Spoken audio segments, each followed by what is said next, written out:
तो मृत्यु तो कई फेरी नहांती तेणु मृत्यु पर कौन हुए बोली केही कहि पारिबे नहीं। केवल जणे मात्र प्रभु जीशु ख्रीस्ट जे मृत्यु मुखरे समर्पित हेले एवं मृत्यु मध्य दे गले मृत्यु को जय करी पुनरुत्थित हेले से ही आम मानकर समस्या आम मानक प्रश्नर उत्तर को दे पारंती। समस्त को प्रभु जीशु ख्रीस्ट नाम रे मोर आंतरिक नमस्कार। ख्रीष्टर प्रिय भाई और भौणी माने एपरी जने आत्मिक पिता आउ जहाँ विषय में कहूसी आउ तांको विषय कहया पड़ोनी कारण आपण अलरेडी तांको विषय जानी सारी एमती जन आत्मिक पिता आ जहाँ ठार अनेक विषय आम मैंने शिखिछु आउ जतबे से वक्ता हिसाब से विभिन्न ग्राम को जाती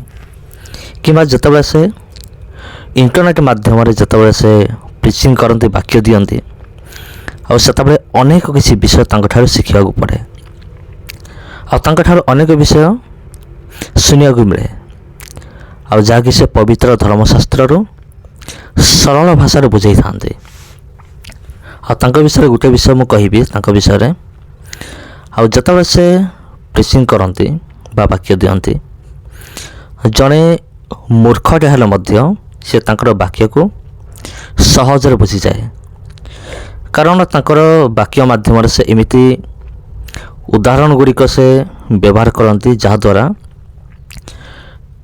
से बुझी पारे प्रकृत वाक्य क्यों विषय अच्छी से बुझी पारे। तबे मोर कहया कथा होची एमती जने आत्मिक गुरु को आम मैंने हरईदेलु आउ जी कि प्रभु को जने दास प्रचारक आउ प्रभुंकर अति निकटतर थिले सी आ अनेक विषय आम मैंने ठारू शिखी अच्छु बा विगत दिन मान आम शिक्षा लाभ करूँ। तबे प्रिय बंधुगण यही जने दास जे आम गहन नहांती किंतु वर्तमान से परमेश्वर पाखरे अछंती तांको कोल को चली जाइछंती। आ गोटे विषय होची आमे माने मध्य तांको भेटिबा गोटे दिन आसीबो सेते आमे माने दुख करिबा नहीं। जदि तांको परिवार कौनसी सदस्य ये वीडियो को देखु थांते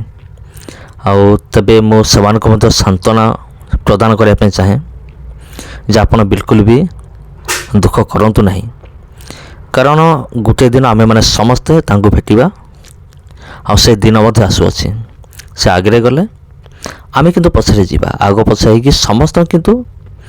ए जगत को छाड़िया को पड़िबो आज ना काले आज से छाड़ी चंती आसंता काली हुए तो आमे ए जगत छाड़िबा तार कौन सी ग्यारंटी नहीं। तबे प्रिय बंधुगण शेष गोटे कथा कह शेष करी विषय आउ परमेश्वर तांको एमिति ज्ञान देइथिले माने बाइबल रिलेटेड आत्मिक ज्ञान तांको एमिति प्रदान करथिले गोटे वाक्य मध्य से अनेक प्रकार अर्थ से बाहर करि पारुथिले आत्मिक अर्थ आ हुए तो आम मैंने गोटे वाक्य को साधारणतः भाव में पढ़ी 15 सेकेंड हो कि 20 सेकेंड आम शेष करदे पारू किंतु से वाक्य मध्य से नुआ नुआ अर्थ बाहर करी से वाक्य को अध घंटा घंटे 1.5 घंटा 2 घंटा पर्यंत मध्य से प्रचार करि पारुथले से शक्ति प्रभु तांको देइथले। तबे प्रभु आपनको आशीर्वाद करंतु प्रार्थना करंतु ताको परिवार निमंते। God bless you all.